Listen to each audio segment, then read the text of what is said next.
3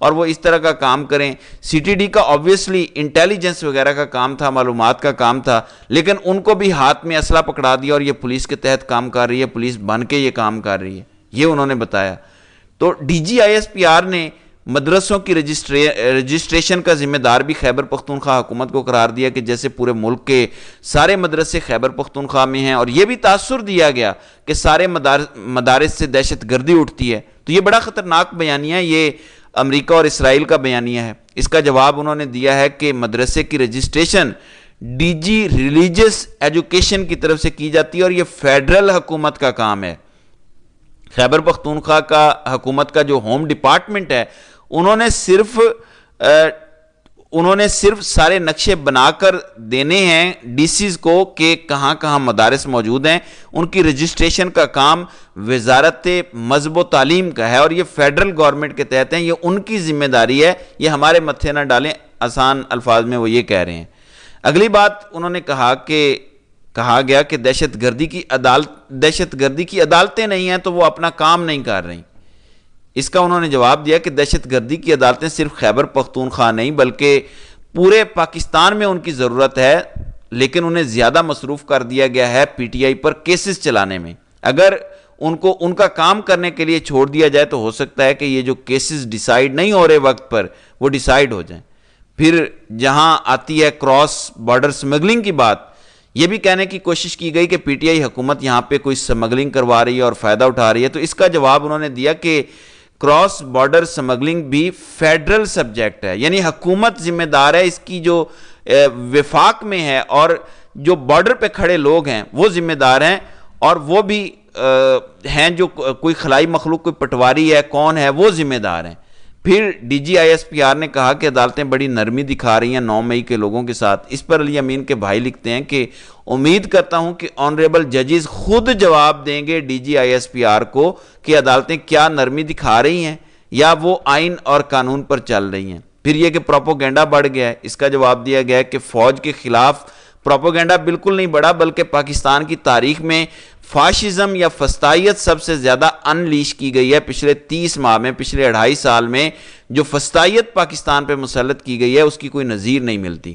3 سال پہلے میں آپ کے ساتھ تھی, یہ ایک ٹویٹر صارف نے لکھا ہے, اب میں آپ کے خلاف ہوں اور اس کا سارا سہرا آپ کو جاتا ہے. یہ میں آپ کے ایک ٹویٹر اکاؤنٹ کا پوسٹ بتا رہا ہوں. یعنی نہ مجھے کسی نے قائل کیا کہ فوج کے خلاف بات کرو, نہ میری سوچ کسی نے تبدیل کی, نہ میرا برین واش کیا, نہ مجھے عمران خان نے کچھ کہا. 3 سال پہلے میں آپ کے ساتھ 5th جنریشن وار لڑ رہی تھی, آج میں آپ کے خلاف ہوں آپ کی حرکتوں کی وجہ سے, کیونکہ آپ نے پاکستان کی تاریخ کا سب سے زیادہ فسطائی نظام قائم کیا ہوا ہے پچھلے 2.5 سال سے. دوسرا پوائنٹ, یہ انتہائی شرمندگی کی بات ہے کہ آپ بڑے فخر سے بتاتے ہیں کہ ہم نے یہ دہشت گرد مار دیا, پھٹے پرانے کپڑوں میں ادھر جا رہے تھے, یہ دہشت گرد مار دیا. آپ یہ کام پچھلے 23 سال سے کر رہے ہیں اور کتنے سال یہ جاری رہے گا. 1240 پاکستان کے سیکیورٹی فورسز کے لوگ مارے جا چکے ہیں 2022 سے لے کر اب تک. صرف ان 2 سالوں میں 1240 پاکستانی افواج یا فوج اور سارے ملا کے یہ لوگ دہشت گردوں کی دہشت گردی کا نشانہ بن چکے ہیں. It is the highest counter-terrorism attrition faced by our military today. Why so incompetent? یعنی یہ آپ کی نااہلی نہیں ہے کہ 23 سال کی جنگ کے بعد بھی ہمیں اتنی زیادہ شہادتیں فیس کرنی پڑ رہی ہیں, اتنی قربانیاں دینی پڑ رہی ہیں. پھر انہوں نے کہا نمبر 4 جو پوائنٹ ہے کہ ہم اب خود سے پریس کانفرنس کر کے لوگوں کو آگاہ کریں گے. اس پر جواب دیا گیا کہ ٹھیک ہے, آپ ڈیلی پریس کانفرنسز کریں, پروپوگینڈا کو ٹیکل کریں, لیکن اس کو ذرا ٹویٹر پر بھی پوسٹ کرنا دوبارہ شروع کریں تاکہ آپ کو حقائق کا اندازہ ہو, آپ کے لیے کوئکلی ریالٹی چیک ہو. آپ نے اپنے اکاؤنٹ کو چھوڑ کیوں دیا ہے؟ یہ ایک جانا مانا فیکٹ ہے, ایک حقیقت ہے کہ ملٹری اسٹیبلشمنٹ سکرپٹڈ سوال دیتی ہے صحافیوں کو جو ان سے کیے جاتے ہیں, اور یہ پاکستان کے صحافی خود کلیم کر چکے ہیں, تو پھر اوور ری ایکٹ کیوں کر رہے ہیں؟ اگر یہ کویسچن پلانٹڈ نہیں ہے تو پھر آپ عوام الناس کو موقع دیں اور وہ آپ سے سوال کریں اور اس کا جواب دیں. اور یہاں میں ایک چیز ایڈ کرنا چاہتا ہوں شریفوں کے لیے بھی اور ملٹری اسٹیبلشمنٹ کے لیے بھی, کہ ایک پینل جرنلسٹ کا یا صحافیوں کا پی ٹی آئی چوز کرتی ہے.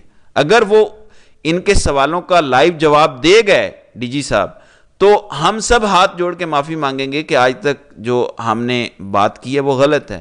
جبکہ دوسری طرف یہ بھی چیلنج ہے کہ عمران خان کو آپ رہا کریں اور آپ اپنی مرضی کا صحافیوں کا پینل چنیں جو عمران خان سے سوال کرے تو نتھ ڈال کے رکھ دے گا عمران خان جو بھی سامنے بیٹھا ہوگا اس کو. تو آپ کو پتہ چل جائے گا کہ سچائی کس کے ساتھ ہے اور جھوٹ کس کے ساتھ ہے.